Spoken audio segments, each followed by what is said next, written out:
Need to replace the control board on your King KP130 pellet stove? US Stove calls it the circuit board assembly, and today we're swapping it for a brand new one. We'll walk it in clean technical diagrams to see the repair from angles that are hard to catch on camera. It's a careful job rather than a hard one. About 40 minutes with a Phillips screwdriver and your phone for photos. Let's get into it. Step 1. First, shut the stove down and let it finish its cool down cycle, then unplug it. Wait for every surface to be cold, then we can work.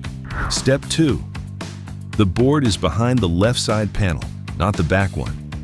Take out the 3 screws along the back corner of that panel, then slide the panel straight back. That reveals the metal tabs along the inside of the panel. Angle the bottom out, pull it down, and set it aside. Step 3. Before you unplug anything, photograph the board. More wires land here than anywhere else on this stove, and your phone remembers the layout better than you will. Get one wide shot and one close on the low voltage posts. Step 4. Start with the big harness plug at the bottom of the board. Free it and pull it straight off. It only fits one way round, so there is nothing to mark and nothing to guess at when it goes back.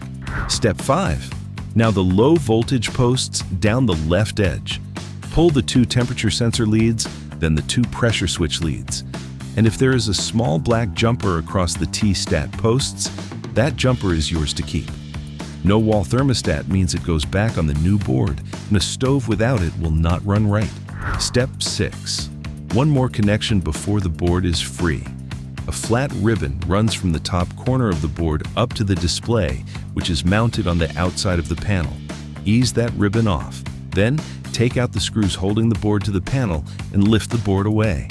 Set it face down somewhere clean, because the old one is your reference until the new one is wired. Step 7.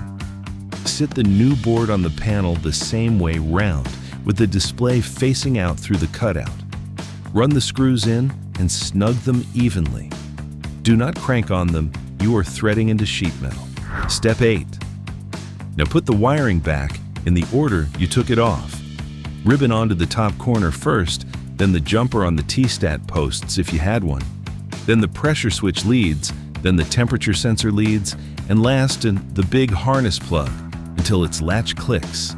Check your photo against the board before you close anything up. Step 9. Line the panel's tabs up with their openings first, then swing the bottom in and slide it forward until it sits flush.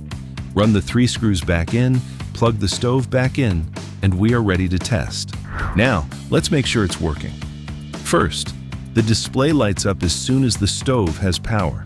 Second, press the on button and the on indicator starts flashing. That is the startup cycle running. Third, give it a few minutes and watch for a steady flame with no error code on the display. Pass all of these, and this repair is finished. One last thing before we wrap. What if the new board still shows an error? Work it in this order. First, read the code.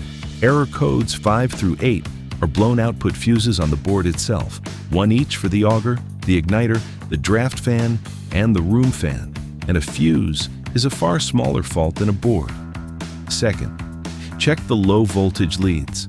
A loose temperature sensor or pressure switch lid throws faults that look like a dead board. Third, make sure the T-stat jumper is on if you do not run a wall thermostat. Clear all 3, and the fault is out in the stove, not in the board.